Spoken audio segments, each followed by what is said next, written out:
مولانا عمران بشیر صاحب، یہ بتائیے گا کہ مدینہ تو ثانی، جسے مدینہ ثانی پاکستان کہتے ہیں، اس کا نظام حکومت کس طرز پر ہونا چاہیے؟ یعنی اس کے پیچھے سورس آف انسپریشن کیسا ہونا چاہیے؟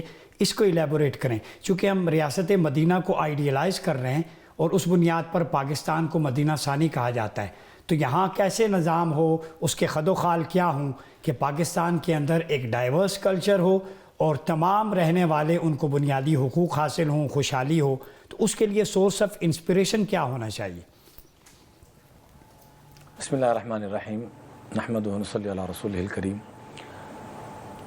محترم، گزارش یہ ہے کہ رب نے جیسے زندگی گزارنے کا ایک نظام دیا ہے، ہر انسان چل بھی رہا ہے، دیکھ بھی رہا ہے، پکڑ بھی رہا ہے، سوچ بھی رہا ہے، ایسے ہی لقد کان لکم فی رسول اللہ اسوۃ حسنہ، آقا کریم علیہ والسلام کی زندگی آئے گی تو مدینہ ثانی ہو یا مدینہ ثالث ہو، یہ خوبصورت بنے گا۔ اسوہ حسنہ، خوبصورت زندگی، اندر کو حسین بنانا ہے، دیس کو حسین بنانا ہے، تو آقا علیہ والسلام کی نبوت سے پہلے والی جو خوبیاں، صفات، اور نبوت کے بعد جو اعلان نبوت کیا، جو ان کے اعمال اور ہجرت فرمانے کے بعد کے جو معاملات ہیں، سب سے پہلے تو ان تعلیمات کو عام کرنا چاہیے۔ میرا اکثر یونیورسٹیز میں، کالجز میں، جیل خانہ جات میں، مختلف طبقات میں جانا ہوتا ہے۔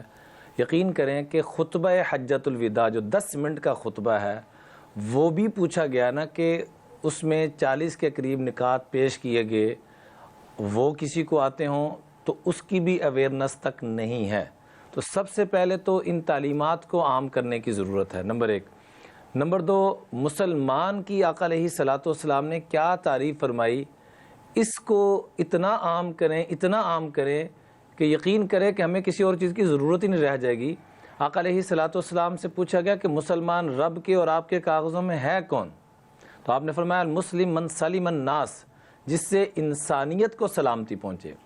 لہٰذا اگر ہم نے مدینہ ثانی، پاکستان کا لفظی ترجمہ ہی مدینہ طیبہ بنتا ہے، جو ترجمہ مدینہ منورہ کا ہے، مدینہ طیبہ کا ہے، پاکیزہ شہر، پاکستان، اس کا لفظی ترجمہ بھی یہی ہے، مدینہ شہر، اچھی ریاست، منورہ، نور والی ریاست، پاکیزہ ریاست۔ اس ریاست کی بنیاد آقا علیہ والسلام نے سچائی اور امانت داری کے اوپر رکھی، کسی کے ساتھ فراڈ نہیں، کسی کے ساتھ دھوکہ نہیں۔ یہ ہمیں اپنی ذات سے شروع کرنا ہوگا۔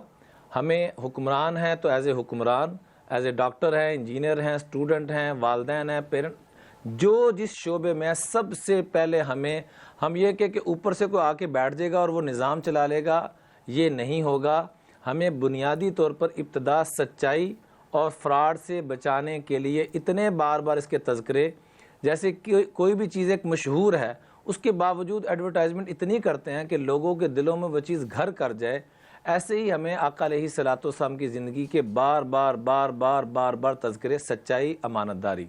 اس کے بعد آپ جب ہجرت فرما کر اتنی قربانیاں کر کے تشریف لاتے ہیں مسجد جمعہ جو مدینہ منورہ میں، جہاں آپ علیہ والسلام نے آ کے پہلا جمعہ ارشاد فرمایا اور 10 منٹ کا خطبہ ارشاد فرمایا، وہ خطبہ میں بڑے ادب سے گزارش کروں گا کہ ہم سب کو وہ خطبہ پڑھنا چاہیے۔ اس کی ایک بات، میں چونکہ مختصر وقت ہے عرض کر کے آگے چلوں گا، ایک بات اس کی عرض کروں گا کہ اب سب جانثار بیٹھے ہوئے ہیں، خود سچے ہیں، امانت دار ہیں، صابر ہیں، برداشت کرتے ہوئے آئے، سامنے اپنا پورا قافلہ بیٹھا ہوا، اپنی فوج بیٹھی ہوئی ہے، ایک جملہ بھی شکوے کا نہیں ارشاد فرمایا کہ مجھے لوگوں نے یوں ستایا، میرے ساتھ یہ سلوک کیا۔